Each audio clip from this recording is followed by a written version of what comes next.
Assalamualaikum warahmatullahi wabarakatuh. Hai teman-teman, perkenalkan nama saya Serifa Nanda Malia, Prodi Penyuluhan Pertanian Berkelanjutan.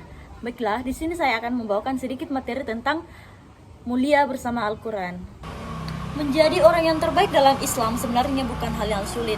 Banyak hadis Nabi SAW yang menyatakan keutamaan berbagai amal perbuatan. Salah satunya itu sabda beliau berikut ini yang berbunyi, orang yang paling baik di antara kita adalah orang yang mempelajari Al-Quran dan yang mengajarkannya.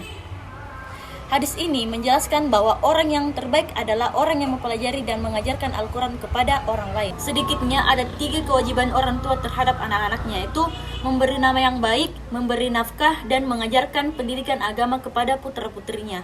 Untuk yang terakhir, mengapa Al-Quran harus sudah dikenalkan kepada putra-putri sejak usia dini? Karena di usia dini yang oleh pakar pendidikan disebut dengan usia emas. Ketika memori masih bersih, daya ingat yang masih kuat, maka kita harus menanamkan ruh dan semangat Al-Quran ke dalam pikirannya. Insya Allah, pengaruh tidak akan pernah terhapus sepanjang hidupnya. Kita tentu kenal dengan Imam Syafi'i yang meletakkan dasar-dasar ilmu fikih. Ia dibesarkan dalam kondisi kemiskinan dan kepapaan, tetapi ibunya adalah orang yang sangat kaya dengan ilmu dan iman. Ibunya lah yang selalu mengalirkan semangat dan arah hidupnya. Seperti yang kita ketahui bahwa Imam Syafi'i itu sudah yatim sejak kecil. Imam Syafi'i diasuh dengan senantiasa mendengarkan lantunan ayat suci Al-Quran dari lisan ibunya. Dan Allah Subhanahu wa Ta'ala telah menentukan usia pada 7 tahun ia telah menghafal Al-Quran. Luar biasa ya teman-teman. Dan pada usia 10 tahun ia telah mempelajari ulumul Quran. Dan pada usia 16 tahun ia memiliki kelayakan memberi fatwa. Banyak orang yang datang kepadanya untuk memberi nasihat dan wejengan di usia yang sangat muda beliau itu. Sementara kita di usia ini masih saja merasa tidak punya waktu untuk belajar Al-Quran. Atau mungkin kita sudah merasa cukup dengan ilmu yang kita miliki.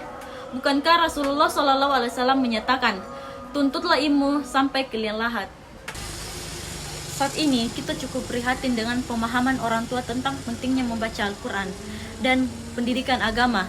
Ada orang tua muslim yang tidak peduli ketika anaknya belum bisa membaca Al-Quran, tetapi mereka gelisah dan gengsi manakala anaknya itu tidak mengikuti les.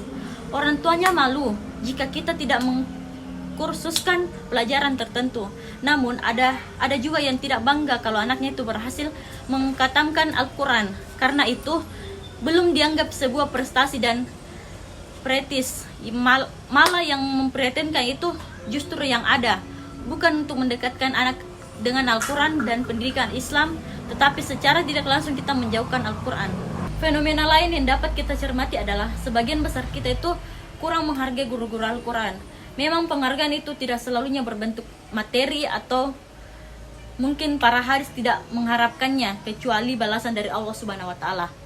Tapi mari kita bertanya, seberapa besar penghargaan kita terhadap mereka dalam mengajarkan Al-Quran kepada putra-putri kita. Dan tugas kita tuh sebagai umat muslim mengajarkan dan memberikan contoh yang baik untuk putra-putri kita nanti, agar mereka bisa menjadi berguna untuk masa depannya. Demikianlah pemaparan singkat tentang mulia dengan Al-Quran yang dapat saya sampaikan pada kesempatan kali ini. Semoga dapat bermanfaat bagi kita semua dan dapat kita aplikasikan dalam kehidupan sehari-hari.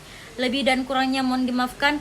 Yang benar datangnya dari Allah Subhanahu wa Ta'ala yang maha benar, dan yang salah, khilaf dan keliru itu datangnya dari saya pribadi sebagai manusia biasa yang tidak pernah luput dari salah, khilaf dan dosa. Wabillahi taufik wal hidayah. Wassalamualaikum warahmatullahi wabarakatuh.